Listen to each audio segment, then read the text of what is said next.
আসসালামু আলাইকুম রহমতুল্লাহি ওয়া বারাকাতুহু। প্রিয় দিনী ভাই বোনেরা, কথাগুলো একটু মনোযোগ দিয়ে শুনি।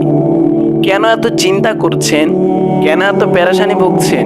কেন এত হতাশার মধ্যে দিয়ে নিজের সুখের জীবনটাকে দুঃখের মধ্যে কাটাচ্ছেন? যে দুনিয়ার পিছনে পড়ে আপনি সব ভুলে গেলেন। আসলে কি এই দুনিয়ায় আপনার সুখ? একটিবারও কি ভেবে দেখেছেন মৃত্যুর পরে এই দুনিয়াটি আপনাকে সুখ দিবে? ভাই দেখুন, আমরা যে সুখ দেখতেছি নিজ চোখে, আসলে দুনিয়াটা কোনো সুখে না ভাই, এগুলো হচ্ছে একেবারে দুঃখ ভাই। দুনিয়ার সুখ বলতে কিছুই নাই, যাই আমরা দেখছি সব ফেক। রিয়েল যেটা আমরা খুঁজতেছি ভাই, সেটা পেতে হলে ভাই আপনাকে দিনের পথে আসতে হবে ভাই, আল্লাহর পথে ফিরে আসুন ভাই। রিয়েল শুধু আমাদের সত্তা একমাত্র আল্লাহ তাআলা। আপনারা কি ভুলে গেছেন যেখানে আমাদের নবী করিম সাল্লাল্লাহু আলাইহি সাল্লাম বলেছেন, হুব্বুদ দুনিয়া রাসি কুল্লি খাতিয়া, দুনিয়ার মহাব্বত সমস্ত গুনাহের মূল। সেখানে আমি আর আপনি নবীর শ্রেষ্ঠ উম্মত হয়ে দুনিয়ার মহাব্বতে পড়ে থাকতে পারি।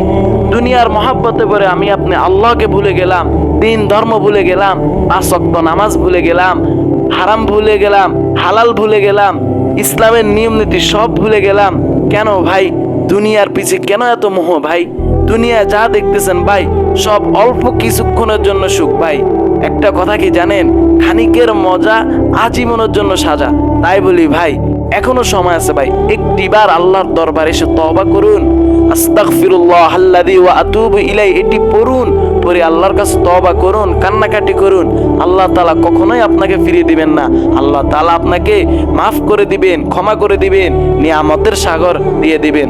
তাই বলি ভাই, সময় থাকতে আল্লাহর পথে ফিরে আসুন, তাহলে আপনার জীবনও সুন্দর হবে, আখিরাতও সুন্দর হবে। ধন্যবাদ।